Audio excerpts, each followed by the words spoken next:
Tá. E aí, Xarope, quer começar? Como é que... Já começamos. Aqui é ad hoc, é TikTok e tudo mais. Vamos lá. Tá, mas minha primeira dúvida, aliás, é se a gente já virou Venezuela e eu começo em português ou em espanhol.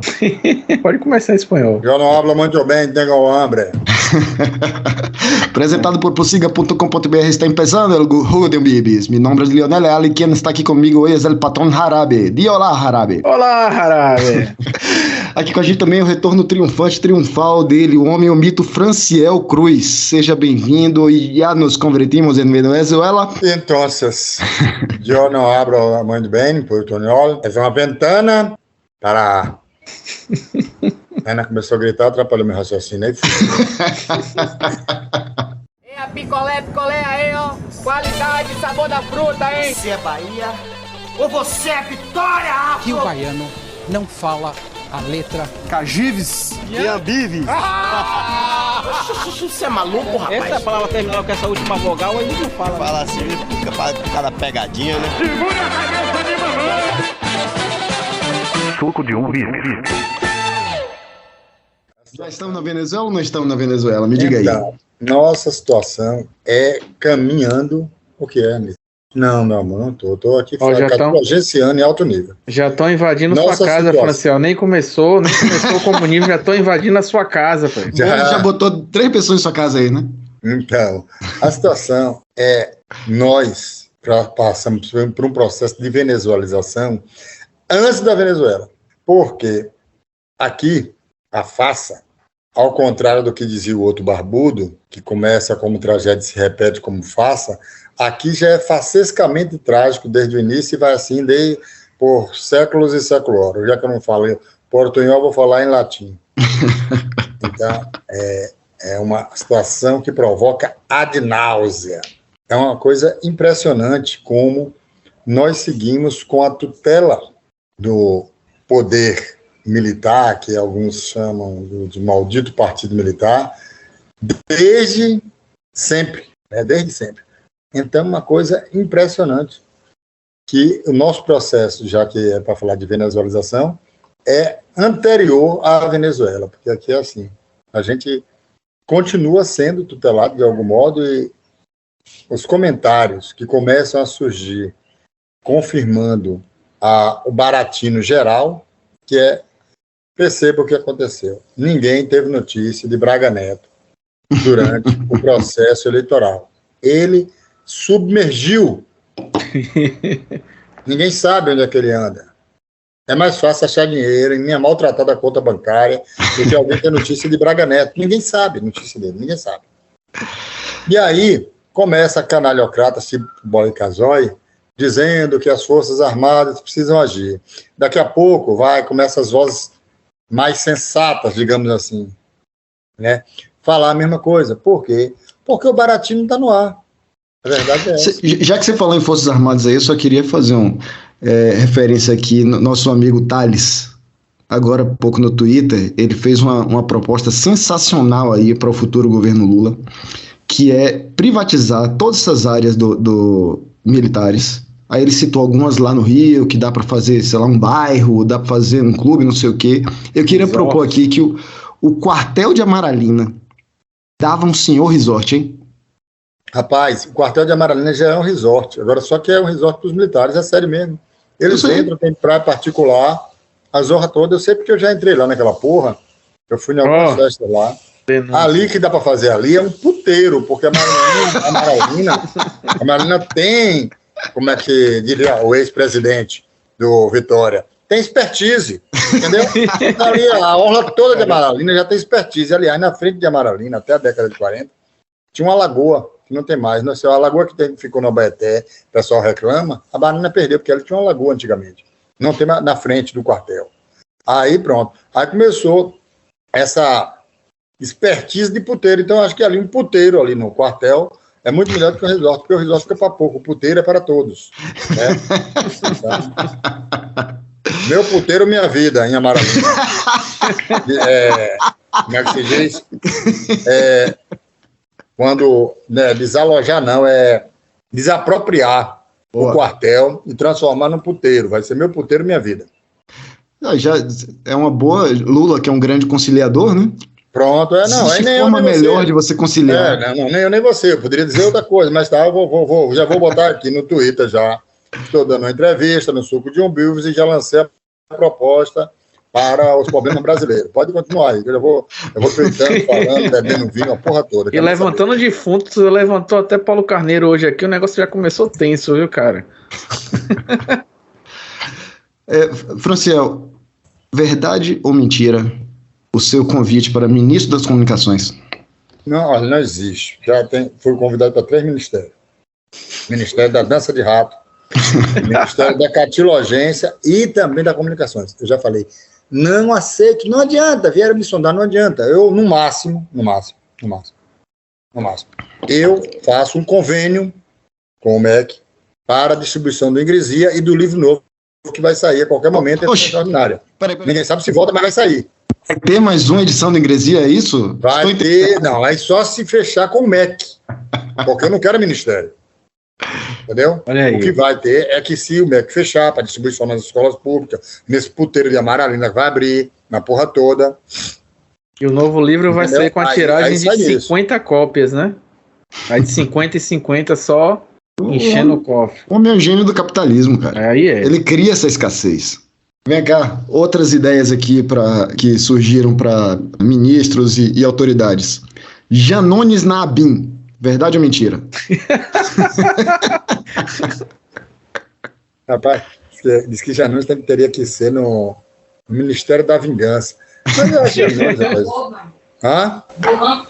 Mas eu acho ele, viu, Ana? Eu acho o Janones, na verdade, um fio desencapado. E eu creio que o governo, agora, a partir de agora, né? Porque o governo já se estabeleceu, porque o outro já acabou. O Lula já foi convidado à conferência do clima, a porra toda. Eu acho ele um fio desencapado. Eu acho que ele tem que ficar no Ministério da Distração, né? No Ministério do famoso, como a gente diz aqui na Bahia, tirando de tempo. Então, sempre que tiver uma pataquada como essa que a gente está assistindo aí convoca ele para poder tirar de tempo, falar do celular de Bebiano, falar que Aristides está voltando para comer de novo Bolsonaro. Sabe qualquer porra dessa aí. Para poder. Bolsonaro agora tinha uns. Eu estou dando entrevista aqui no canal sério, pelo amor de Deus. Não dê risada, não, minha filha. A pessoa tinha que pegar até estúdio. Prossiga, vamos prosseguir. Se ela quiser dar o depoimento dela também, pode deixar ela bem à vontade, tá? Inclusive, Janones estava dizendo que ele é assim, meio fio desencapado, porque ele saiu de um partido pequeno, talvez ele estava um pouco deslumbrado, assim. Tava parecendo o Alckmin, né? Alckmin tá parecendo aquele menino que nunca é convidado pro aniversário. E aí lembraram dele, assim, pô, você pode vir, você vai cantar, você vai poder soprar a velhinha também. Alckmin tá numa alegria de sua porra. Eu tenho 2 questões em relação ao Alckmin, já que Janones já ganhou a cota dele. Então, só para reforçar, deixa eu só escrever essa tuitada aqui da minha proposta para o novo governo. Desapropriação do quartel da Amaralina, mas tem que ter um puteiro popular à beira da praia e tal, porque o povo, um puteiro popular. A Amaralina é o nightclub, tem vários, né? Tem vários, tem expertise. Peguei água de lambona aqui, viu? Porra, eu ia falar uma dessa nesse instante. Você já roubou minha piada. Água de lambona. Desgraçado. O bicho voltou na alegria da porra. Falando de churros, né? Tava querendo apertar os botões de Renata lá na telão e a porra quando ele voltou. Já botei a tweetada, já marquei o programa de vocês. A linha vai ser puxada agora. Ele não esqueceu, não, viu? Eu não sei se, como é o nome dela, Jéssica tá assistindo, porque Jéssica disse que ela não completa o raciocínio. Aí na última live, o marido dela disse assim, Jéssica dormiu, não aguentou, do tempo que eu tava variando, ele disse, Jéssica dormiu. Então vou puxar o fio, é o seguinte, 2 coisinhas rápidas, porque hoje 20 minutos só de conversa, 15 minutos. A Ana me liberou aqui agora que eu tô na casa dela, 15 minutos de conversa. Com certeza. Primeira coisa é o seguinte, aliás, são 3 coisas. Primeira coisa é o seguinte, eu acho que essa vitória essa história épica que a gente viveu é muito maior do que qualquer vitória eleitoral de todos os tempos. É muito maior do que isso. O que Lula fez em servir como barreira de contenção, claro, com o apoio da população, a essa infâmia é algo que não se tem dimensão na história do Brasil. Alguém falou da rede de legalidade que Brizola fez lá em 61 e tal, mas ali foi pegando, aqui foi na força da palavra, na força de gente da rua, não teve para ganhar. Brizola contra coisa pra cacete, né, velho? Se não fosse uma figura política tão popular quanto ele, né? Talvez a mais popular da nossa história. Lula derrotou a máquina militar, que é bom a gente não esquecer que eles estão dando esse baratinho de tirar de tempo. Primeira coisa. Lula derrotou a máquina religiosa da pentecostal, que usou a igreja de uma forma nunca vista antes na história desse país, para usar a expressão dele, como palanque eleitoral e como... eu não gosto dessa expressão, mas vai, curral eleitoral. Ele derrotou a máquina governamental, a máquina estatal, do derrame do orçamento secreto. Tem essa matéria de Caco Barcelos, que saiu aí falando Sim. lá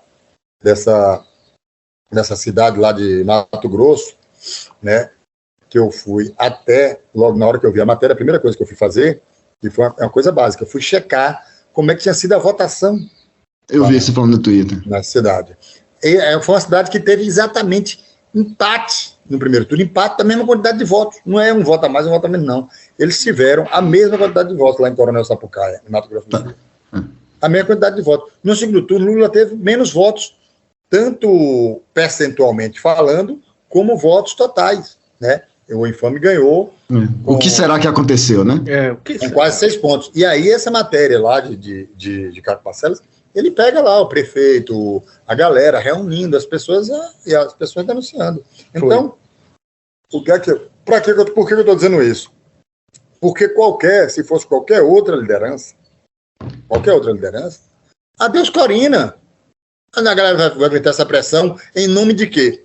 Ter 47% dos votos, em nome da confiança, de achar, de acreditar, e desejar, né, que tenha mudança, não sei o quê, Nenhuma outra figura despertaria uma confiança nesse sentido de a pessoa estar sendo ameaçada por prefeito, por líder comunitária, pela secretária, pelo jagunço caralho, e continuar votando. Porque alguém disse, tomou uma virada, tal, foi empate, e teve alguns municípios assim, né? Mas o que tem que ser destacado não é que tomou a virada, o que tem que ser destacado é manter 47% diante dessas condições adversas. Além dessa máquina aí que eu estou falando estatal, teve a máquina empresarial, que é que está financiando essa pataquada agora. Dos caminhoneiros, né? Não é só caminhoneiro, não. Caminhoneiro aí é uma parte apenas. Tem aí caminhoneiro que tá putaço aí reclamando aí no... aí é Hilux que tá gerando isso daí. Que é financiada pela essas SUV, essas porra aí. Essa galera. A galera. E essa parte empresarial, que é uma parte muito doida da história das eleições, porque, por exemplo, em 1989, calma, Jéssica, vou completar o raciocínio, vou voltar para o Alckmin, minha filha, se acalma. Em 1989, Mário Amato ameaçou quase 1 milhão de empresários, 700, 800 mil empresários do país. Gogó, ameaça, claro, coação, não teve ação efetiva da forma que teve agora. Porque agora você tem grandes empresas de Santa Catarina, como você teve bodega de informática com 5, 6 funcionários, e o cara pressionando ali, literalmente. Então ele venceu todas essas máquinas. Porém... Desculpa lhe interromper, mas... Concurso de música do Suco de Música, eu vou ganhar. The Voice. Cadê o The Voice que eu vou ganhar? Porém, há um caso diferente. E onde é que está o caso diferente? Viu, Jéssica, que eu não perdi o raciocínio? O caso diferente está em São Paulo. Aí eu reputo como um erro de estratégia. Eu não vou tirar até o acento de Lula. Por quê? Porque a mosca azul da paulistocracia mordeu ele e ele acreditou que podia botar a mão na taça em São Paulo. Em maio agora, 2020, eu dei uma entrevista no Sul 21 e estavam todos empolgados porque a Haddad tinha o dobro do segundo colocado. Eu disse, olha, conforme bem disse a Santíssima Irmã Dulce ali, na ladeira do Pepino, segure o cu, não tem enredo, segure o cu, senão paulista, mete o dedo, o paulista do interior, é uma desgraça. O interior de São Paulo é tão ruim, que faz fronteira com o Paraná. Se fosse a coisa de presta, não fazia fronteira com o Paraná. É uma desgraça aquilo ali, não presta para nada. E, não, foi genial, eu digo, genial é uma porra. E vê o que acontece. Não, só uma coisa aí, e ainda tem analista político com papinho de que, não, mas foi o Sudeste, não sei o quê, você viu essa aí? Vou chegar nisso aí, mas eu tenho que terminar o negócio de Alckmin e falar do erro de Lula. Desculpa, Jéssica. Eu já disse que ele é... Tô tentando atrapalhar o homem, Jéssica. Ele já disse que ele é um retardo ao porreta, mas eu vou voltar para cá, então, porque eu vou responder, porque Janones já ganhou os 2 minutos dele de fama aqui no Açúcar de um Bife. Então vai dar mais do que isso para ele. Mas aí, Márcio Saraiva Melo perguntou sobre o Alckmin também, do menino que está feliz. Então, veja bem, para o Alckmin está tudo lindo, porque ele ia ter uma disputa duríssima em São Paulo, que ele poderia chegar, estava liderando, mas estava ali já Haddad empatando com ele, e ele hoje é vice-presidente da República, né? O cara que vai levar a conciliar a transição adiante, o coordenador da transição, o fiador, o caralho todo. Pois bem, mas é isso. A paulistocracia, mais uma vez, né, essa coisa colonialista, escrota, dominou Lula e ele foi picado pela mosca azul e tomou na tarrasqueta em várias coisas por conta da paulistocracia. Olha, vou dar um exemplo.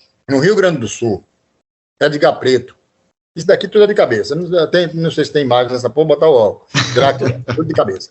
Posso atestar que ele está com o olho fechado. Edgar Preto deixou de ir para o segundo turno por conta de menos de 3 mil votos. O Eduardo Leite, atual governador, teve 1.702 mil e caquerada. Ele teve 1.700.000. Ele teve 1.702.000. O Eduardo Leite ele teve 1.700.000. 2 mil. Pois bem, lá no Rio Grande do Sul, o PSB, que seria o partido da grande aliança, lançou candidato. Teve voto, 9 mil votos, que se fosse destinados a Edgar Preto, ele iria para o segundo turno com o chuveiro elétrico lá desse desencapado, com Lorenzetti, porque disse, minha proposta é melhor que a sua. Assim, qual é a sua proposta? Ela é melhor que a sua. Você não sabe a minha proposta. Qual a minha proposta? É melhor que a sua. A sua proposta não é melhor que a minha, porque a minha proposta é melhor que a sua. Pensa um cara preparado. O João Henrique do Rio Grande do Sul. Então perceba a história. Olha a coisa. Rio Grande do Sul. No Rio de Janeiro, o PT ficou sem nada, porque o PSB, Freixo poderia ter ido para o PT, ter um desempenho até melhor, ele foi para o PSB por conta desse acordo, o PSB bateu o pé, lançou o candidato ao Senado, o PT aceitou, por conta disso, o PT perdeu um quadro lá em Pernambuco, e provavelmente perdeu a eleição, porque se Marília tivesse saído candidato pelo PT, como Leitão, que foi eleito, Tereza Leitão, foi eleita para o Senado, ela poderia ter sido eleita também no governo de Pernambuco. Tanto tem o caso de Elmano, que estava lá com a sigla do PT, foi eleito, né? E aqui também, né, Jerônimo, que não era ninguém, e Marília não, Marília já era gente. Pra você ter uma ideia, de Elmano foi candidato em Caucaia, ficou em 4º lugar, teve 7% dos votos. Em 2020, agora ele foi eleito no primeiro turno, governador do Ceará. Aí você vai para o Espírito Santo, o Casagrande, lá, era um cara que estava recebendo Moro, depois de já fechado o acordo de Lula com o PSB, então é esse tipo de gente, né? O Lula já tinha fechado acordo com o PSB e o cidadão estava lá, né? Que foi reeleito governador do Espírito Santo, ali na Bacia das Almas com 53,90, mas foi reeleito.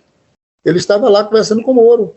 Então, que desgraça foi que o PT e Lula ganharam nessa história toda, que foi tudo feito por causa de São Paulo, porque tirou o Alckmin da disputa, lançou o Márcio França para o Senado, botou a mulher Márcio França para vice de negócio, tirou o Boulos da corrida, fez de tudo, porque acreditou. Então, foi um erro de cálculo, porque acreditou que ia dominar São Paulo. Eu falei na ocasião depois, eu voltei mais 2 vezes para dar entrevista no Sul 21. Eles continuavam acreditando, eu falei, e se der errado, Se der certo, é um gênio, tá tudo beleza. E se der errado, aí a cabeça da genialidade. Não é, porque é paulistocracia, e aí eu vou pegar o crochê.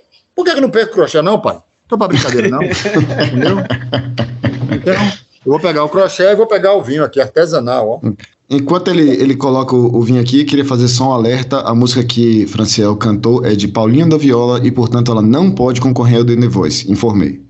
Paulinho da Viola é baiano, meu amigo. Olha, deixa eu dizer pra você.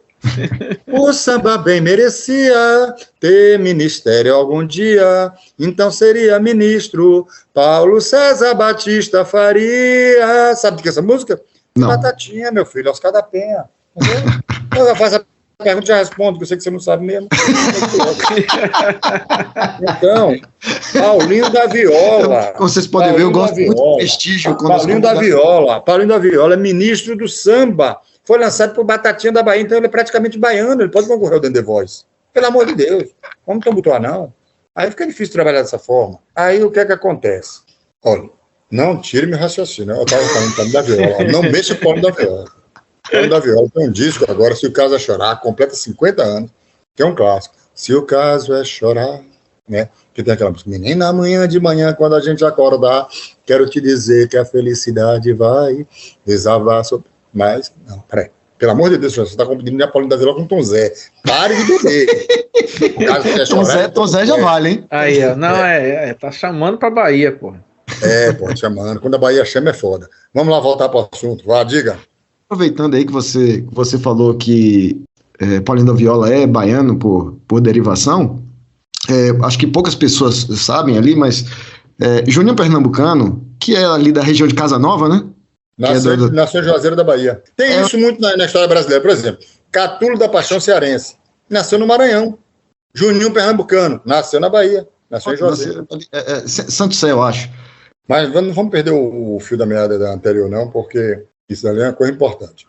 Tá, o PT apostou tudo em São Paulo e quebrou a cara. Apostou tudo em São Paulo, a paulistocracia, e o fio da meada que não pode perder é o seguinte, é dessa mentalidade colonialista. Então, veja bem, a coisa é tão grave que atinge até pessoas que têm uma certa catilogência.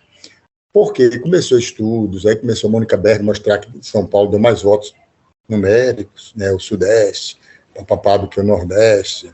Aí depois começou um cara a fazer um estudo mostrando o crescimento dos votos de Lula em relação em 2018 para 2022. Depois, aí chegou até Raquel Ronick, que é uma pesquisadora, uma pessoa que eu tenho nenhuma outra categoria, dizer que o São Paulo, que nós temos, que o Sudeste que deu a vitória de Lula. Aí eu falei, então eu vou ajoelhar no milho e agradecer aos 3 santos.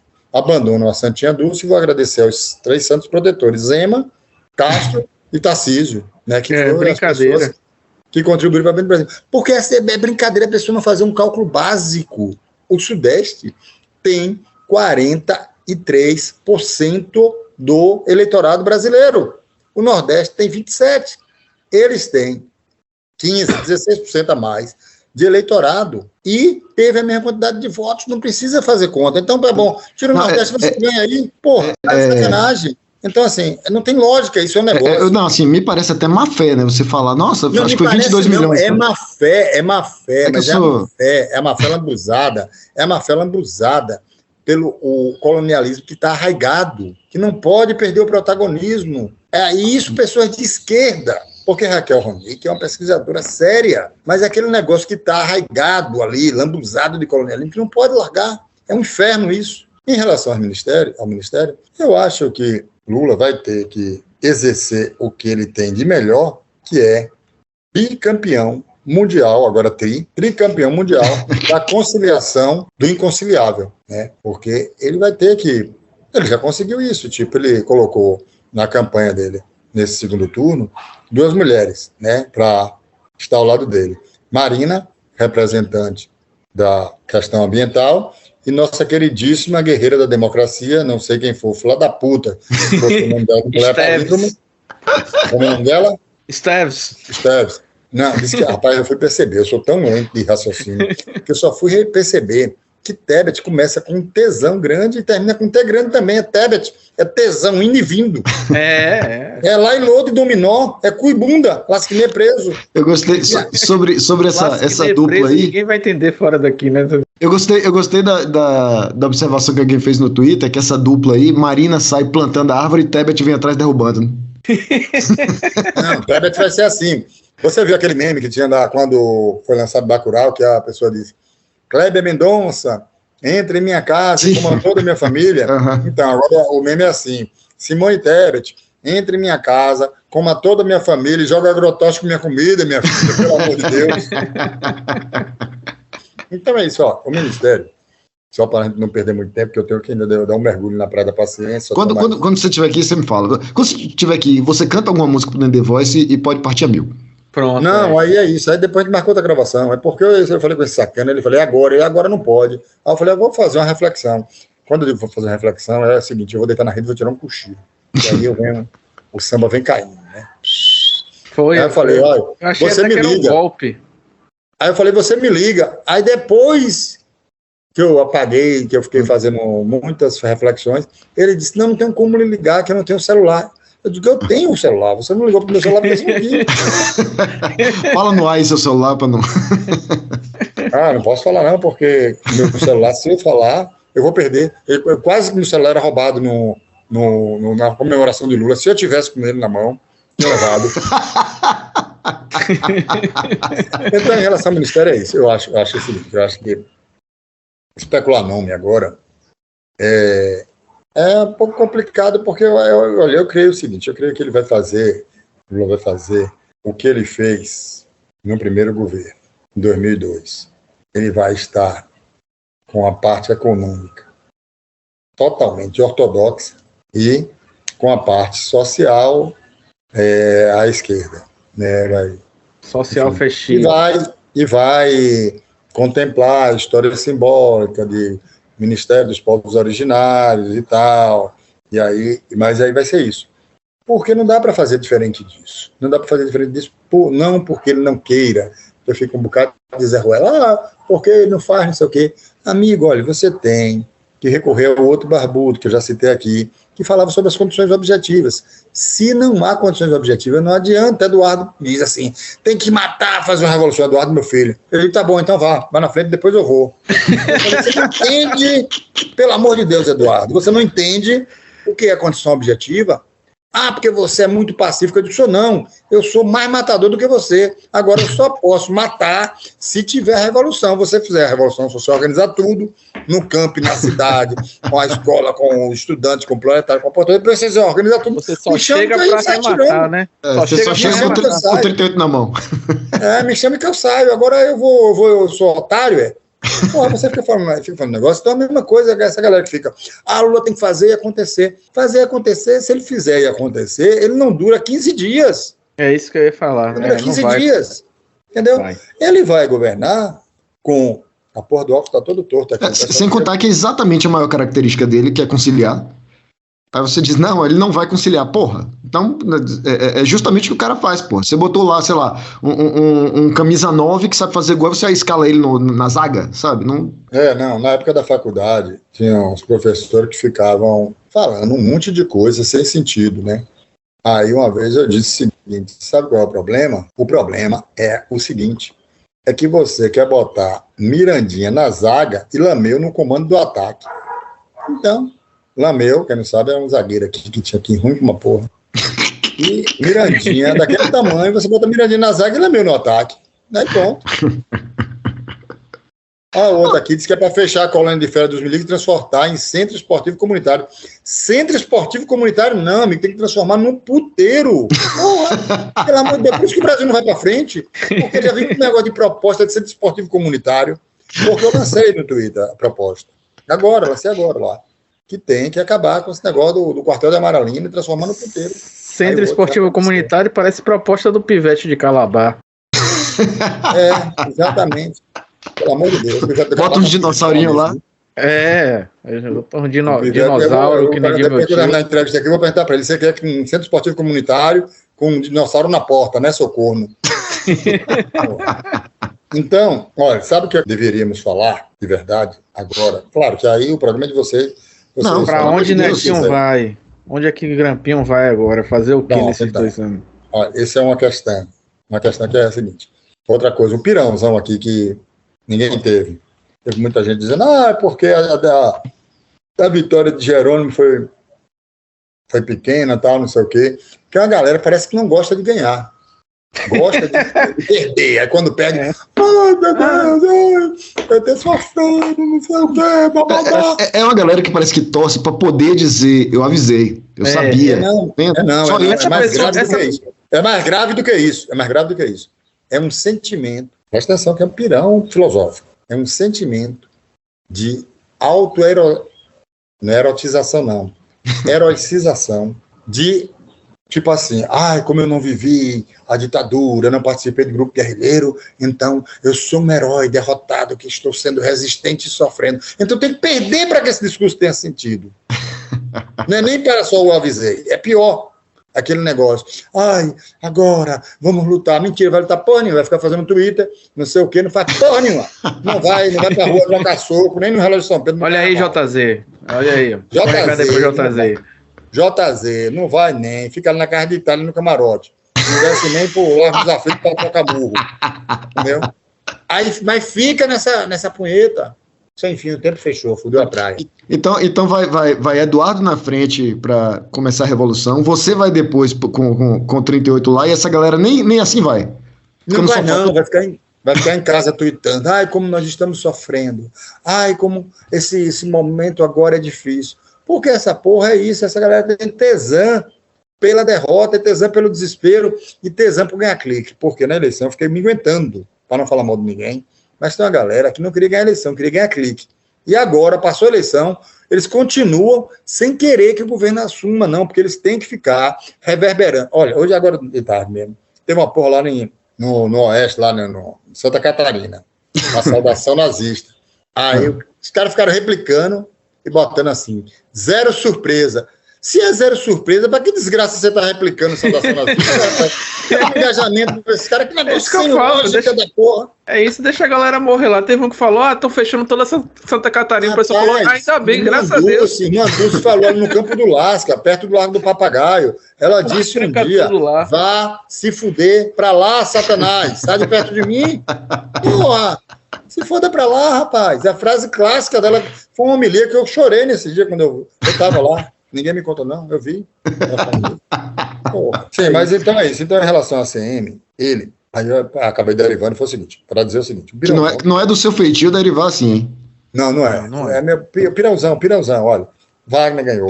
Eu tô querendo pegar uma cerveja, só que você tá emendando um pirão no outro aí, foda, Eu vou dar só esse pirãozinho aqui, aí você vai pegar a cerveja. Olha, Wagner ganhou em 2006 com 52% de caquerada.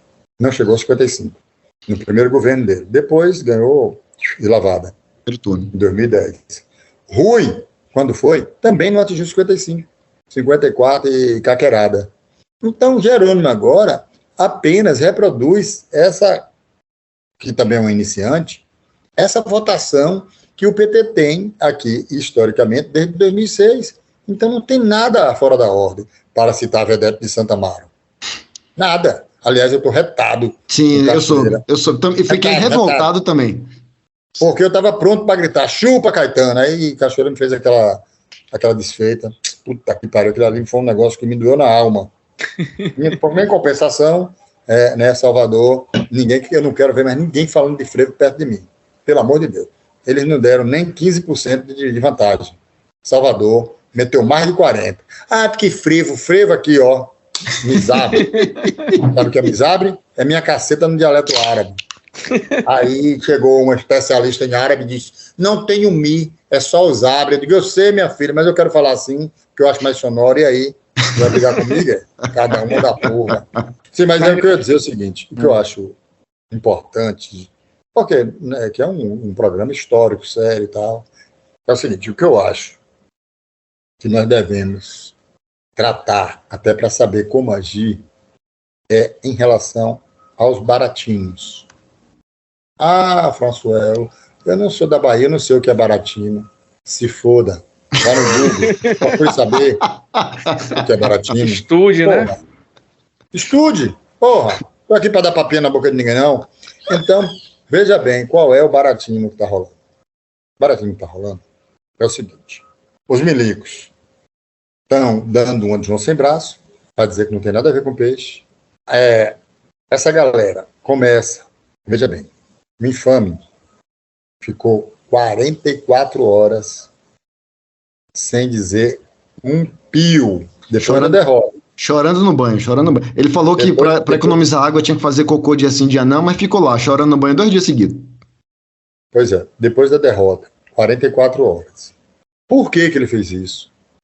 Porque ele e o estrategista dele, que é o filósofo Carluxo, acreditaram.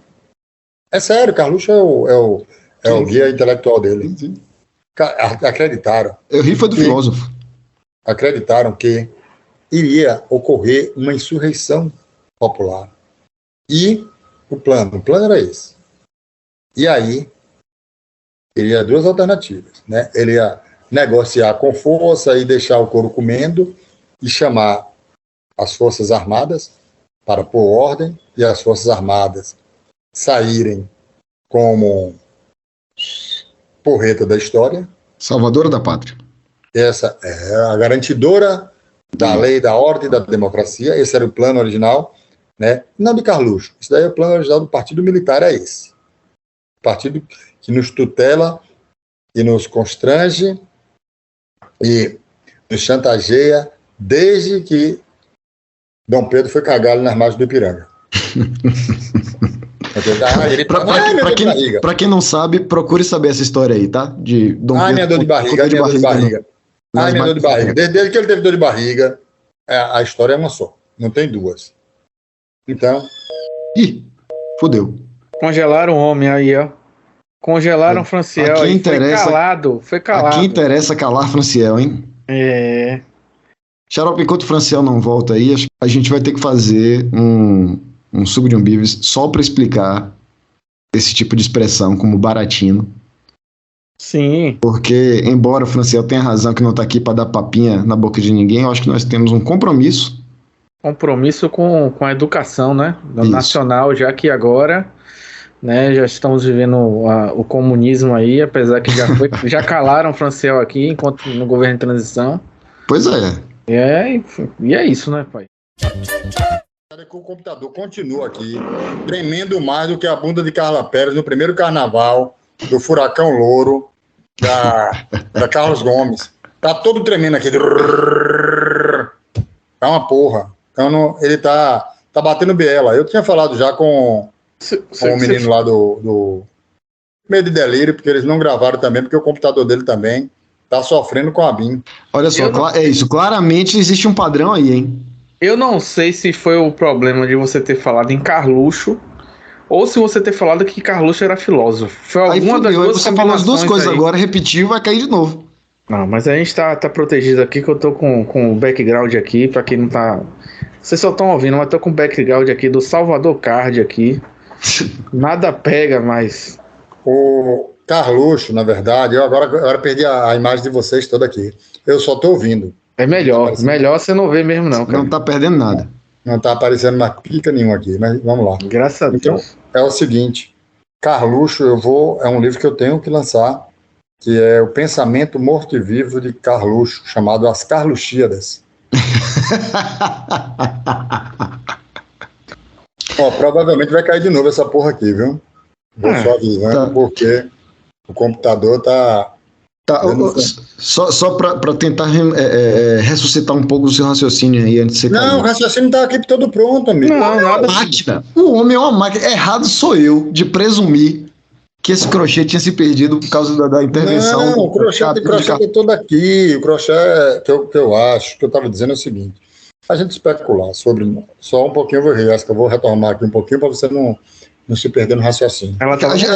Nem todo mundo tem sua capacidade de raciocínio, é bom então você ilustrar todos nós e o ouvinte. Então, o que é que acontece? Eu estava dizendo aqui que não tem muito sentido, creio, a gente ficar especulando sobre nomes, porque daqui a 10, 15, 20 dias, acabou, tá, dá os nomes, e aí vira um programa no tom do folclórico, né? Aí eu não quero isso, eu quero um programa sério. Por exemplo, o único nome que eu acho que a gente deve tentar especular e tentar forçar é o ministro do esporte, que eu gosto muito de Juninho Pernambucano, a gente conversa de vez em quando na internet e tudo e tal, mas eu acho que ele não é o nome ideal. Pelo arcado. Não, Juninho Pernambucano na verdade é baiano, mas eu acho que ele não é o nome ideal. Por que eu estou dizendo isso? Porque eu acho que nós, nesse processo aí, nós devemos trabalhar com a perspectiva de integração latino-americana. Então, o meu nome, por exemplo, o ministério que eu vou defender, é Zúñiga. Não sei se você lembra.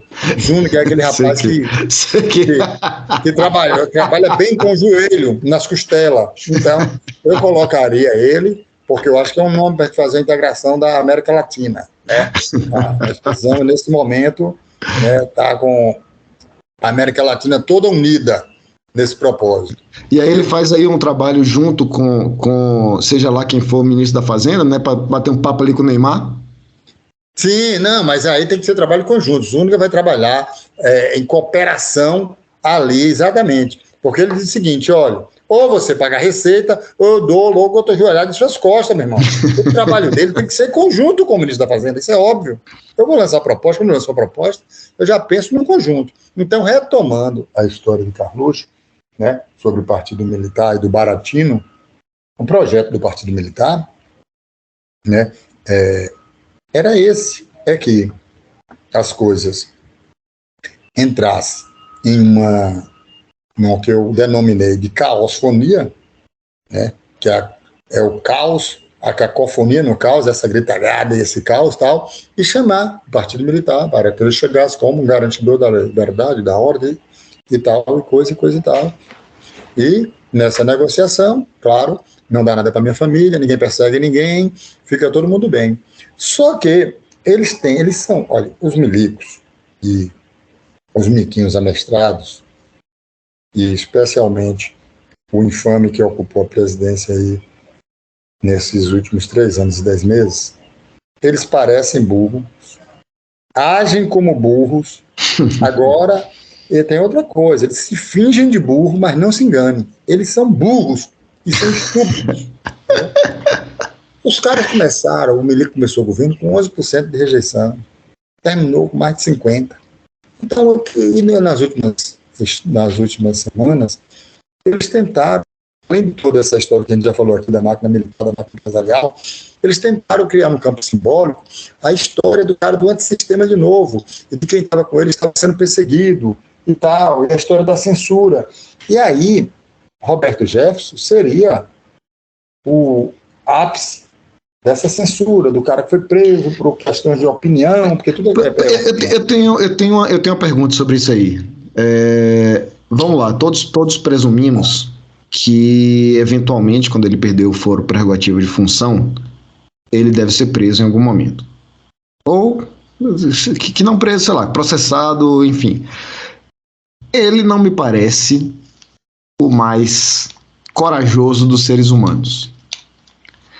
Você acha, e agora eu tô falando sério, tá? Você acha que, havendo perspectiva dele ser preso, ele foge do país para encaixar essa narrativa do exilado, antissistema, olha aí, tive que fugir porque o sistema ia tentar me derrubar?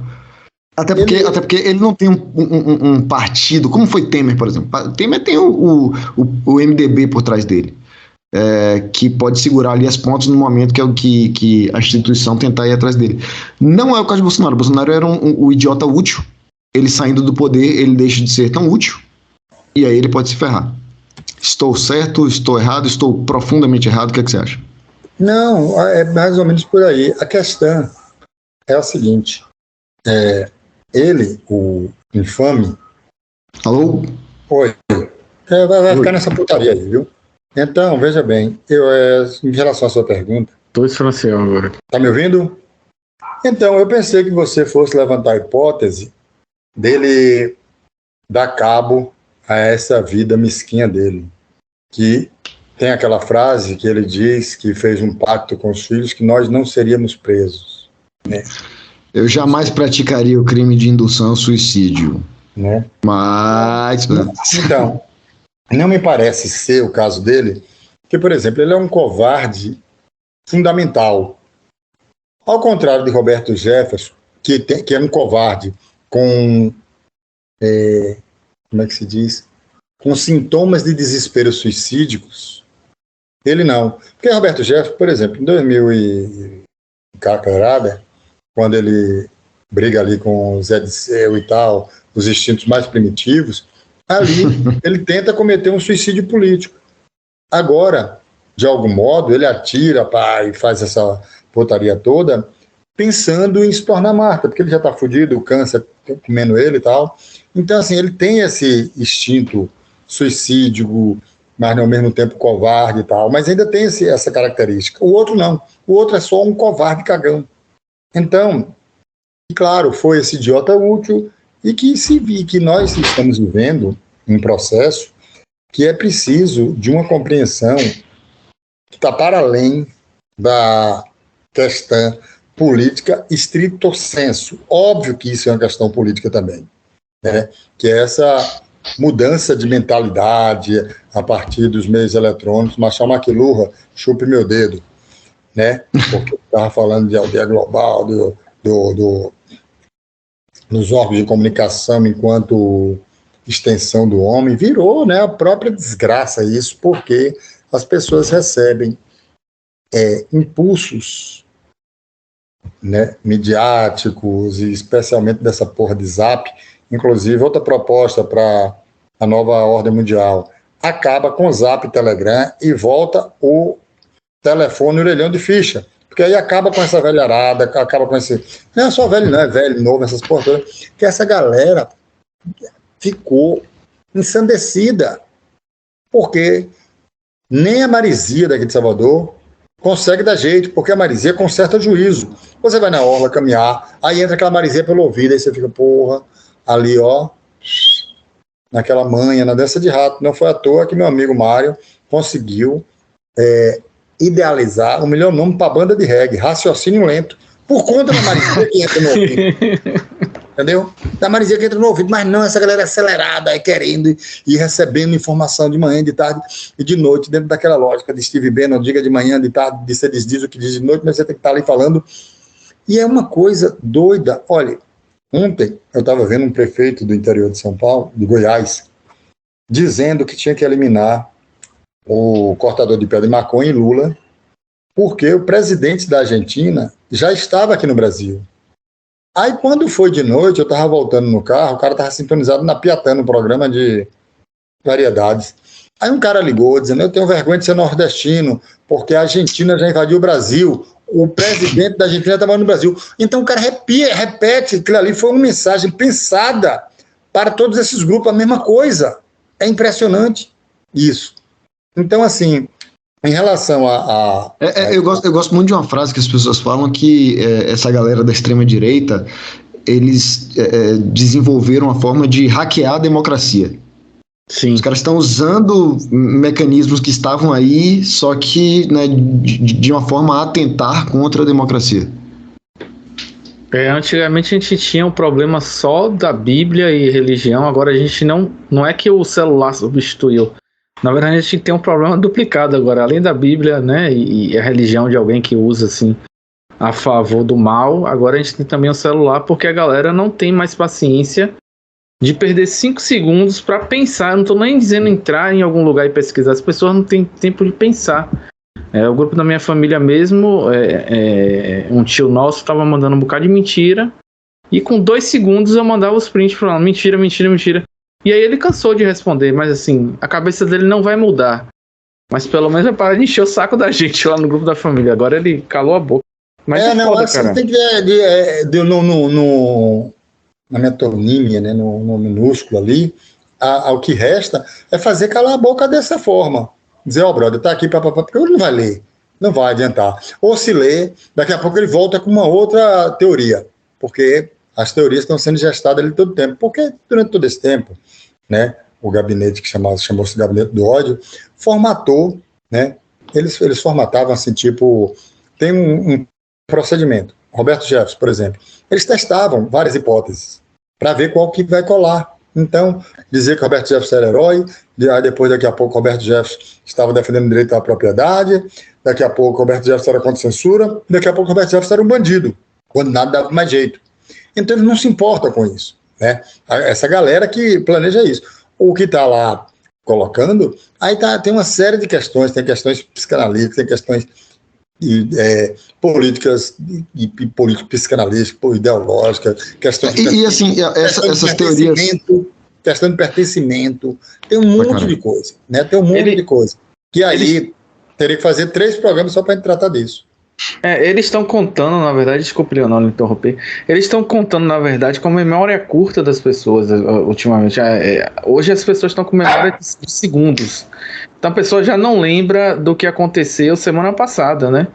Porque mas não é nem questão de não lembrar, Márcio, é para além disso. A pessoa pode até lembrar, é porque ela compra a nova história que está lá. Isso. Eu costumo brincar com o Eduardo, mas isso vem do processo de, por exemplo, se botasse cinema iraniano todo dia, aí pronto, as pessoas morriam de tédio, mas pelo menos começavam a raciocinar. Mas o que vale é esse corte que começa da época do videoclipe, da MTV, de videogame, não sei o quê, papapá. E isso afeta o cérebro da pessoa. Claro, eu não estou dizendo que é para ninguém deixar de jogar, não. Joga seus videogames à vontade, não tem problema nenhum com isso, nem seu jogo, não. Mas é óbvio que é uma nova temporalidade. Então, por exemplo, quando estava na pandemia, qual era a grande ansiedade das pessoas? Eu espero que acabe para eu fazer isso, para fazer aquilo. Aí perguntaram, e aí, quando acabar a pandemia, o que é que você vai fazer? Eu digo, eu vou puxar o freio de mão e você mais devagar ainda. Porque foi essa pressa inútil que nos trouxe até aqui. Então, você mais devagar. O que é que você vai fazer? Eu vou puxar o freio de mão, vou deitar na rede, vou tomar banho de mar. Porque, senão, você está fudido. Então, tem que passar por um processo complicadíssimo, mas vai ter que passar. Porque não é só. O Twitter ainda vai além nisso aí, nessa questão das mensagens curtas, né? Porque a gente, sei lá, eu mesmo, quando eu uso muito o Twitter, eu começo a ter dificuldade até com textos mais longos, assim, parece que o Twitter fomenta a sua impaciência. É isso que eu ia dizer, não é só a questão da extrema-direita, é uma questão para gastar aqui um alemão, do Zeitgeist. François, o que é Zeitgeist? Se foda, é o espírito do tempo, entendeu? É isso, o espírito do nosso tempo é esse, é de mensagens rápidas e tal, e você tem que estar se alimentando daquilo. Se você não se alimentar dessas mensagens rápidas, se você for para a praia, por exemplo, há 30 anos, nós ríamos dos japoneses que, em tese, não viviam porque eles vinham para cá para filmar o mar. Todos nós, hoje, não vamos dar mais mergulho, nós vamos filmar o nosso mergulho. Vai ficar tirando selfie do mergulho, que era o que a gente dava risada dos japoneses. Porque os japoneses chegavam com aquelas câmeras assim e tal. Então, nós todos nos transformamos em japoneses. Show também, né? Show que a pessoa vai para filmar o show. Então, show ninguém... Eu quero ver, eu tô doido para ver quando voltar o carnaval. Esses caras tudo filmando o carnaval e os meninos só levando. Só os meninos trabalhando. Só me trabalhando, cara, vem a relógio topeiro. Que massa, me dê. Para tirar foto, me dê. Se tirar foto, eu sei. Só para retomar, porque eu acho de uma gravidade fora do comum, que a gente precisa compreender, mas é no mesmo tema, que é o tema do discurso, né? Então, ele fica 44 horas em silêncio, esperando que o caos se estabeleça. Esse era o projeto. Mas é isso. É um projeto que aí depende, que é como se fosse um cálculo matemático que, às vezes, a realidade não se impõe, né? Foi assim com Roberto Jefferson, e acabou dando com burros na água e contribuiu para a derrota. Claro que a derrota foi, a gente já falou aqui, porque tinha do outro lado Lula, e o passe livre, uma coisa que eu me bati nos últimos dias, foi fundamental a história do passe livre, porque pela primeira vez, desde a maldita Nova República, nós tivemos uma redução de abstenção no segundo turno em relação ao primeiro. Isso foi impressionante. Muita gente que estava, quer dizer, tem muitos depoimentos e tem a verdade do total, mas tem os depoimentos que estão dizendo, olha, eu só fui votar porque era de graça, porque se não fosse, eu não tinha condições de pagar 10 conto, 5 para ir, 5 para voltar. Então, isso diminuiu a abstenção e ele sabe disso, tanto é que ele tentou, né, tirar o passe livre e quando não conseguiu, usou a PRF. Agora veja que história engraçada, né? Porque no processo que eles tentaram construir da criminalização de Lula, eles não tinham mais o que falar, então eles tiveram que bater com aquela história do ladrão. Imagine que um monte de sonegador, de não sei o quê, e disso, daquilo, chamando Lula de ladrão, né? Então foi a coisa que eles se pegaram. E aí, dentro dessa construção de narrativas, eles pegaram a história de que Lula ganhou nos presídios. Porra, você não tem, na última eleição, você não teve nem 1% das pessoas presas votando, até porque só pode votar os presos que não foram condenados. Não, mas minha companheira teve que explicar para a família dela que isso era mentira, e explicou 3 vezes e falou. Não, e aí agora e mesmo assim não entende. Ele ganhou na papuda, o Milico. Deve ser porque é sério. A galera dele tá lá, né? Já tá guardando, né? Papuda, porque é o futuro dele. Mas aí, só voltando, só dessa história. Então, para pegar o fio do condutor do meu raciocínio. Então, perceba, dentro dessa construção, quando o Lula vai para o Complexo do Alemão, aí eles botam, você quer o quê? Um bandido que usa o boné de negócio ou da polícia? Aí o boné que o Milico coloca é o boné da PRF, que é realmente quem cometeu o crime. Pois é. Né? O CPX lá, tá lá, quietinho, e o boné realmente do que hoje simboliza tudo o que há de ruim no Brasil é o boné que ele vestiu. Porque até nisso eles dão azar, né? Porque faz as porra, né? E perceba uma coisa, hoje a linha de frente da infâmia tem sido a PRF, mas ainda tem policiais rodoviários, policiais civis, policiais militares, que ainda não entraram nessa história. Por isso que eu estava querendo voltar a esse tema aí, porque eu acho que é um tema mais grave. Por que mais grave? Porque não vai se resolver em 2023. Eu costumo dizer, não tem polícia de Rui Costa, não tem polícia de Camilo, não tem polícia de Castro, não tem polícia de Zema. A polícia é uma entidade autônoma a serviço da infâmia. Sim. E isso é uma coisa que precisa ser resolvida com urgência. Além da tutela militar, nós temos esse outro problema. Como é que vai ser resolvido? Não sei, conforme disse a Santíssima, eu tenho que citá-la novamente, cada caminho que passe, a língua em suas partes íntimas, que eu não vou falar aqui a frase original. No horário não permite. Eu estava nesse dia aí, foi Monte Serra, eu acho. Foi, Monte Serra. Na verdade, ela começou em Boa Viagem e foi andando até Monte Serra, com uma procissão. Aí, quando chegou no Forte, ela falou isso. Dia 2 de novembro, às 17h39, essa é a questão grave que nós devemos entender. Porque, voltando ao discurso, ele fez um discurso de 2 minutos e meio, onde ele não disse absolutamente nada, onde ele lançou, voltando, viu, Jéssica, a história, onde ele lançou o Baratino. Ele chamou esses atos golpistas de movimentos populares, jogou a culpa na esquerda, como sempre acontece, quando foi o caso de Roberto Jefferson, qualquer coisa é sempre ato da esquerda. É ruim, joga na esquerda. Aliás, por sinal, a moça lá, como é? Soraya... Tronicos. Que foi candidata lá? Tronicos. Ela chegou a meter que Bolsonaro é de esquerda, né? Deu ruim, joga pra esquerda. Não falha. Não, rapaz, uma vez eu li que Bolsonaro era trotskista. Qualquer merda, aí o cara falou, isso daí é um traidor, é um trotskista. Eu falei, realmente, aí, para você ver o nível de história que tá. Então, nós estamos num procedimento, numa quadra da história, como diz, os perseguidos do medo e delírio, que eu também, a live das coisas de brilho é perseguida também, né? Igual o medo e delírio agora. Então, já começou a porra da perseguição. Nós estamos nessa quadra da história complicadíssima, né? Complicadíssima, porque, em termos de importância, o Brasil seria o grande lugar dessa canalhada toda, né? Que é, em termos de importância geopolítica, seria a barreira, né? Seria a capital do fascismo tropical. Me diz uma coisa, então, assim, vamos falar agora no longo prazo, né? Nós estamos com o tricampeão de conciliação, como você disse. Tem jeito para a gente diminuir? Uma coisa que me deixa esperançoso é que a gente fica com a sensação de que metade do país tá com o milico. O que não é verdade, porque, como você mesmo já disse aqui, ele teve que comprar voto, ele teve que jorrar dinheiro, ele teve que impedir gente de votar, ele teve que fazer tudo isso. E aí, quando o homem da conciliação chegar, isso aí vai, nessa balança, vai mudar um pouquinho.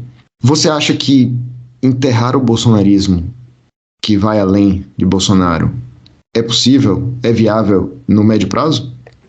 Então, nós temos uma história que, na verdade, eu vou até parar de falar de bolsonarismo, porque bolsonarismo não existe. Ele, enquanto liderança, ele enquanto porra nenhuma, né? Ele, enfim, foi isso, é aquela história. É o nome que se convencionou a chamar extrema-direita atual, mas eu concordo com você. Ele não tem nem, sei lá, capacidade. O cara não conseguiu montar um partido dele, no auge da popularidade dele. E assim, aí só para dar mais uma pincelada, aqui você falou que Temer tem um partido, de algum modo ele está o infame, ele está se blindando com o PL, então ele vai virar uma espécie de dirigente do PL, tentar ser, que é difícil, ele vai tentar ser um ator da política nacional, o PL vai alugar uma mansão para ele, já tem 51 imóveis, né, comprado com dinheiro vivo, mas um alugado agora, vai morar em aluguel. O cara comprou 51, mas vai morar de aluguel com o dinheiro do PL. Mas eu tenho uma teoria aí, né, que rolou esse papo, tá rolando agora, né, de que ele e Michele estão brigado, que na verdade ele tem um amante, que não sei o que, rolou esse papo todo aí, e ele tinha aquela história de que ele recebia imóvel funcional para comer gente. Então, quem quiser que some 2 mais 2 aí. Não, mas é isso, a história do que eu tô falando é de outra ordem, é da ordem do seguinte, dele tentar ser ator político. Mas eu acho muito difícil ele se colocar enquanto ator político, porque ele não sabe negociar. Né? O que é que ele fez? Ele delegou tudo, delegou a economia para lá, delegou a política para o Centrão, para o orçamento secreto, deixou os militares tomarem conta, né? Cabeça, tronco, membro e entranhas do governo, tudo tinha milico, né? General na saúde, general na Itaipu, general na Carra do Caralho. Então é a história... E aí quando o bicho pegou, ele começou a botar Centrão para lá, Centrão para cá. Ele já entregou a política Centrão, então assim, ele não é esse articulador. E muita gente está iludida, dando para ele uma super dimensão. A gente não pode subestimar, mas não pode superestimar. Estão superestimando ele enquanto uma liderança popular de não sei quantos milhões de votos. Esses votos somem. Esses votos não existem especificamente. São votos que vão para lá, vão para cá. São votos que é tipo essa história lá de Coronel Sapucaia. Ele teve uma quantidade de votos, depois sai comprando outros votos. Que as pessoas não, beleza, mas existe então, assim, ele vai ter um núcleo duro ali, que ele vai liderar, mas para ele ser esse São Sebastião desses votos, ele teria que ter uma articulação com esses grupos e de organização, e ele não tem. Então, assim, não tem de verdade. Mas só para voltar, eu preciso terminar esse raciocínio, Perdão, é o raciocínio do discurso. É o raciocínio do discurso. Então, porque nós estamos no dia 2 de novembro e nós estamos vivendo esse momento do raciocínio do discurso. Então, o que é que ele reproduziu nesse discurso? O que ele sempre fez. O baratinho. Ele diz que o movimento golpista são atos populares, ele não desautoriza, ele não avaliza, ele entrega a transição para o Centrão e, ao mesmo tempo, não parabeniza o eleito. Então, é um discurso de 2 minutos e meio que é o retrato dos 4 anos e é o retrato do Baratino de como foi construído esse processo comunicacional dele com essa base, com essa franja radicalizada, que vai acontecer, agora é a nossa última chance, Brasil, sempre é a última chance, Brasil. O 7 de setembro de 2020, o 7 de setembro de 2021, essa história, a prisão de Xandão, não sei o quê, o estado de sítio decretado, é sempre isso. Só que ele não diz, e aí a mensagem está no inaudito, o próprio Nicolas, que hoje é, tristemente, o deputado mais votado da história do Brasil, então, esse moleque. Né? Ele diz, termina dizendo, estamos com o presidente porque der e vier, mas ninguém pode ser além do povo, e o presidente não nos autorizou e o povo siga seu caminho. Ou seja, ele é o porta-voz do apito de cachorro. E o discurso dele é um apito de cachorro, porque ele não condenou, está lá a Folha de São Paulo, e o UOL dizendo, o presidente condena os manifestantes, não condenou nada. Não condenou nada. O presidente aceitou a derrota, também não. Não aceitou nada, não condenou nada. E o pessoal lá interpretou como quis, né? Claro, porque a ideia é exatamente essa. É uma ideia de estratégia de milico, de Baratino. Não é uma estratégia da cabeça dele. É uma estratégia militar para chegar no caos e os milicos voltarem a tutelar. Então, por isso que ele não pode ser claro. Por isso que ele tem que ser melífluo. Gostou do melífluo? Aí eu vi. Receba aí na caixa dos peitos aí. Você não explicou que era Baratino, mas vai continuar também aí, sem querer dar papinha no... Por quê? Não, deixa cada um que se foda aí, vai, conforme bem disse. Lula, dê o seu Google, dê o que você quiser, vai atrás. Muito bom, né? Dê o Google aí. Dê o Google, dê o que você quiser, meu filho. Então, olha, então é isso. Eu acho assim, o que precisa ser compreendido até para poder ser combatido é isso, é como os milicos, né, estão agindo, e Carluxo, de algum modo, reverbera isso dessa galera, vem lá dessa putaria de Steve Bannon, dessa forma. Nunca ser claro. Ele não rompe com essa franja radicalizada, ele autoriza, ele diz que a culpa é da esquerda se der errado. Enfim, é isso. Né? Hoje, e aí, o que é que aconteceu? Hoje, enquanto isso, uma coisa que eu tive cuidado de olhar. Ele não tuitou em novembro. Carluxo não tuitou em novembro. O Flávio não tuitou em novembro. O único que tuitou em novembro foi Eduardo Bolsonaro, que é exatamente o policial. E é o que assumiu, de algum modo, o comando de ficar repassando, nós precisamos levar milhões à rua, papapá. É quem está nessa pilha agora, nessa função. Né? É quem está dizendo... Inclusive era o único que estava lá no discurso, né? Esse discurso que não disse a que veio. Exato, era o único que estava lá. Presta atenção, é o único que estava lá. O único que estava lá.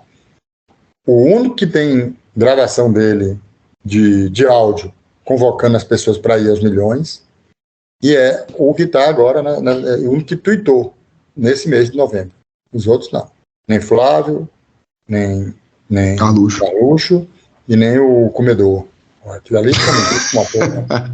O Renan, comedor de propina. Então, essa questão é fundamental porque é o seguinte, hoje para eles vão, e aí a rede social possibilita isso, de implantar o terror e a esquerda aí buscar comer na pilha, porque vai gerar imagens dele estar sempre dando a história da protagonista da diretriz do debate. E aí por isso que eu me reto quando alguém diz assim, lá estava fazendo saudação. Foda-se. Daqui a 3 dias não vai ter mais bloqueio, não vai ter mais ninguém na rua. Mas se você fica dominado pelo medo, aí fudeu, você vai ficar reproduzindo isso ad eterno. Aí não dá. Só aproveitando que você falou isso aí, eu queria só dar a César o que é de César lá ele, porque você é um cara que falou desde sempre dessa participação das torcidas organizadas nesses momentos difíceis, sei lá, foram os primeiros a ir para as ruas para se manifestar contra o milico e tal, e agora, bem ou mal, ainda que pela razão de interesse particular de ver a porra do jogo, foram os caras que tomaram a iniciativa de vamos desbloquear essa merda aqui. Mas não é só um interesse particular. Primeiro é o seguinte, eu disse que o Brasil está devendo às torcidas organizadas um estudo sobre a atuação dela nesse período. Porque em maio de 2020, a narrativa na rede e a ocupação das ruas era dos milicianos e dessa galera. Ninguém saía, ai, meu pé tá doendo, aí meu pai mora no interior, a caixa de mudança é pesada, nem os movimentos organizados, nem o movimento popular, nada. Quem foi para a rua dar a testa foram as torcidas organizadas. Aí depois a oposição se juntou, isso era no início de junho e tal, e aí foi, e começaram os protestos. Não, professor, mas teve protesto em 2019, teve, dos estudantes e tal, mas eu estou falando no ano de 2020, quando todos estavam amedrontados, tanto na rede quanto nas ruas. Quem foi da testa foi a torcida organizada. E não temos hoje nenhum estudo, tem uma coisa aqui, outra lá, mas vários estudos, daí precisa ser debatido em rede nacional. função e participação.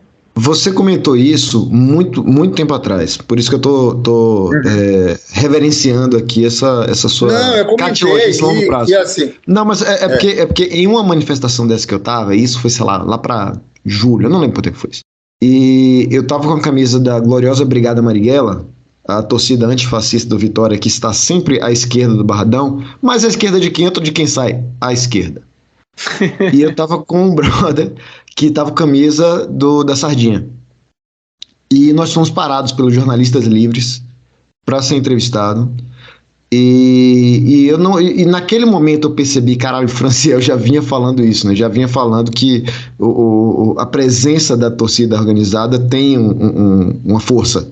E a entrevista que eles pediram foi justamente em cima disso. Foi perguntando sobre a torcida nas manifestações. Tem uma reportagem muito boa, quem quiser que vá atrás dele. Pois é. Só que isso aí tipo, é a modinha da hora, como é a modinha da agora da hora. Eu estou falando na história de longo prazo. Né? Era preciso já ter filmes, livros. Não, sim, isso é lógico. Né? Assim, estou só comentando o que rolou. Esse ato foi um ato importantíssimo. Tese de mestrado, o caralho todo. Porque eles tiveram a coragem, a audácia e usaram a mesma linguagem corporal que os milicos estavam usando na rua, que era que é a linguagem que a torcida organizada usa, que é a linguagem da pressão e da tensão. Por quê? Eles estavam fazendo isso e ninguém estava fazendo contraponto. Então, a galera saiu na rua, ocupando a Paulista, fazendo aquela mesma estética do confronto e da tensão. Então, aí, eles recuaram, porque eles disseram, eita porra, o bicho está pegando. E agora, é preciso também compreender... Os caras são muito brabo, muito corajoso quando não tem alguém para dar testa, né? Exatamente. Todo mundo é valente, todo mundo é muito não sei o quê, mas meu paletó sumiu. Então, agora, novamente, é preciso compreender a dimensão da torcida organizada, que muitos estão tentando reduzir à assistência do jogo. Não é isso. Não é isso. Se você pensar que fosse isso já seria muito, porque é você colocar, compreender que o futebol é uma característica, uma marca nacional, e que não pode ser interrompida por meia dúzia de golpistas Zé Ruela, isso já seria fundamental, mas não é só isso. Porque a Gaviões sobe no viaduto e retira a bandeira. Então, há um ato político no sentido estrito senso também, e não só no sentido futebolístico, de vontade de ver o jogo, o que já seria excelente. O tweet da Gaviões da Fiel, inclusive, fala de ser antifascista, aberta e expressamente. Não, é isso. O menino da Galocura, Josias, que, falando de ministério, eu acho que ele poderia assumir a PRF ou o Ministério da Segurança Institucional, dois cargos, já que você estava falando aqui de ministro, né? Eu acho que ele poderia assumir os dois aí. É a mesma coisa. Só falando aqui, ó, o tweet do Gaviões da Fiel, eu achei ele aqui, ele fala expressamente, é o rolo compressor de fascista, pau no cu do Bolsonaro. Sim, é isso. Então, assim, muita gente ficou diminuindo, eles estão apenas vendo o jogo. Não estão apenas vendo o jogo. Da Galocura foi a mesma coisa. Não é só uma questão de ver o jogo. E isso é a torcida organizada, se você pegar, em 2018, dois anos antes deles terem ido para a rua, elas se reuniram de forma uníssona para combater Bolsonaro. Todas as torcidas organizadas apoiaram a Haddad. Não foi o caso agora, enfim, por uma série de questões. Você está fazendo apologia. Não estou fazendo, não. Ela é complicada. Você tem que saber as formas de dialogar com a torcida organizada. Eu fui o cara mais antes da torcida organizada durante séculos. Por quê? Porque eu era amarelo que não compreendia. É óbvio. Assim, como muito intelectual de botequim, que não vai lá conversar com os caras, não vai saber como é que funciona.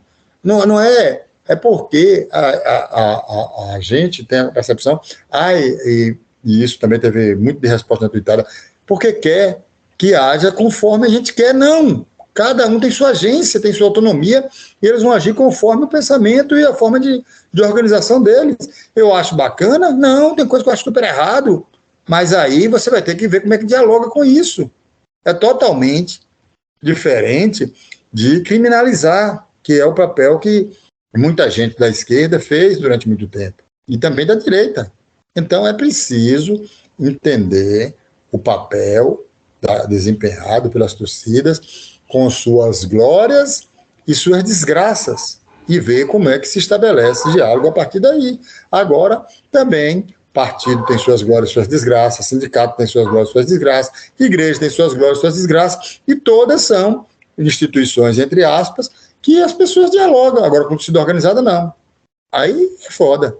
Então, é essa compreensão que é preciso ter. Não estou fazendo apologia de torcida organizada. É tirar a cabeça do manual do esquerdista ortodoxo e tentar compreender como é que funciona essas coisas. Eu só lembro de Irlan Simões, futuro presidente do Vitória, que teve alguma briga em algum show, e aí ele ficou ironizando no Twitter, vai ter que ter show com torcida única agora. Pois é, não pode ter nada mais, né? Por conta exatamente disso. Bom, eu já tenho que ir, a Ana tá me chamando. Queria só te perguntar, tem alguma coisa mais aí? Você vai querer deixar uma canção pro The Voice ou você tá de boa? Não, tá de boa, eu já cantei demais.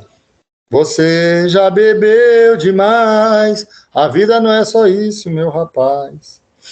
É o seguinte, eu acho que mais do que a canção, o que tem que ficar é a atenção e o tesão para o combate, porque serão tempos complicadíssimos. E quando eu digo que serão tempos complicadíssimos, não é só pela extrema-direita, é pelo governo que vem aí, que precisa ser tensionado, mas precisa ser tensionado com inteligência para que ele não fique fragilizado. Mas se você não tensionar, a galera de lá vai tensionar e vai puxar ele cada vez mais para lá.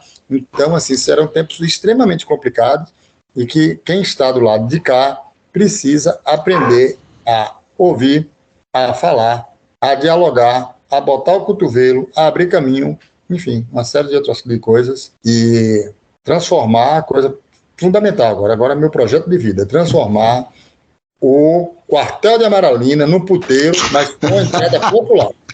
Isso daí, para mim, não abro mais. Nos próximos anos, eu defenderei essa postura, entendeu? Também. Todo mundo nu, ninguém é de ninguém. Conte comigo nessa trincheira. A gente chega lá. Valeu, obrigado demais aí pela presença, como sempre. Viu? Foi diferente. Tem mais alguma coisa aí, Márcio? Infelizmente não, porque a gente tentou marcar uma cerveja com o senhor saiu sumido aí esses dias. Rapaz, então fica pra próxima. Deixa eu te falar, eu passei esses últimos dias, só para encerrar mesmo de verdade, num processo complicadíssimo, porque finalmente eu terminei a porra do roteiro da série, né, que era o que estava me agoniando na cabeça. São 8 episódios sobre exatamente a questão da anistia, que é a questão central do Brasil, né, e a gente estava trabalhando isso com questões de influência de Xangô, de Nanã, misturado com a história do Brasil, foi tanta coisa, velho. A cabeça do peão dava dando chute, então eu não saí, não podia sair. Então, porque eu tive que entregar mesmo, e aí pronto, tanto é que agora... Você pode falar esse roteiro para onde é, o que vai sair, onde vai, onde não vai? Não, então, foi um roteiro que Henrique Dantas me chamou. Henrique fez o filme Nós Baianos, Filhos de João, fez Dorival de Saravá, fez A Noite Escura da Alma, que é sobre a ditadura, enfim, Bicicleta do Vovô. E aí ele me chamou para fazer parte da equipe, que na verdade é um núcleo tem 5 produtos, né? Tem um filme de Edgar Navarro, O Pecador, tem um filme de Paulinho sobre o Ilê, a história do Ilê. Tem um filme de Helena Inês, A Faquireza. Tem... Qual é o outro filme, meu pai? Tem um filme do próprio Henrique, que é a história de Janis Joplin na Bahia. E tem esse daí, que era o mais complicado de todos, que é uma série com 8 episódios, que se chamará Contra a Anistia, que é uma espécie de acerto de contas com a anistia. E aí a gente terminou, e aí, enfim, ele agora vai tentar negociar com essas grandes conglomerados comunicacionais, Netflix, Globoplay, qualquer desgraça. Essas plataformas aí. Essas plataformas, essas porra aí. E aí pronto, mas já tá inscrito os 8 capítulos e a abertura para a segunda temporada da série. Só que foi um trabalho do cão, do satanás, eu nunca imaginei Eu nunca imaginei que você fizesse de mim uma noite só de prazer. Tomei na tarrasqueta, achei que era só um beijinho na boca. Que nada, foi sexo selvagem aí. Me fudeu muito. É por isso, Márcio, que eu não pude sair, meu filho. Foi isso. Foi esse motivo. Tá bom. Eu tive que segurar o choro de Lionel aí, mas a gente chega. Foi difícil, mas. O novo governo comunista que vem aí, a gente se encontra. Pronto, beleza, pura. Você volta quando? Obrigadão. Você volta quando da Bahia? Agora eu não sei, pô. Deixa a Lula entrar aí pra ver se a passagem cai de R$1.900. Entrar lá ele. Vai entrar aí, em Brasília. Fui! Falou, obrigado. Até mais. Antes que você apanhe de Ana aí. É isso aí, meu bom. Xarope, conclusões finais aí ou apenas uma convocação para o The Voice? Não, convocação para o The Voice eu não vou fazer, porque senão a gente vai receber muitos pedidos, né? Convocação eu acho que você está equivocado. Eu acho que é chegada a hora. O ano tá acabando. Se a gente não tocar isso aqui agora, não vai dar tempo. Certo, então tá convocado aí, pessoal, para o nosso 5º The Voice, ou o nosso 4º The Voice, que eu já me perdi. Minha mente já foi pro caralho. Próximo The Voice tá aí aberto, como sempre. Mandem suas canções, mandem seus áudios, mandem seus protestos. Eu só queria dizer o seguinte: o The Voice tem uma regra e uma única regra. Tem que ser de uma música de um artista baiano. Eu fico impressionado como essa única regra causa dificuldade na mente das pessoas. As pessoas não estão lendo mais as letras miúdas. A gente vai gravar com fonte 72 lá na Pocilga, que vai botar. A única regra que a gente tem aqui é essa, né? Então fica a dica aí pro pessoal. E o Suco de Ouvido está de volta, né? Depois de uns dias aí, alguns dias, né? Uns 200. Uma semana e pouco aí. Até a próxima, pessoal. Até a próxima, galera. Um abraço.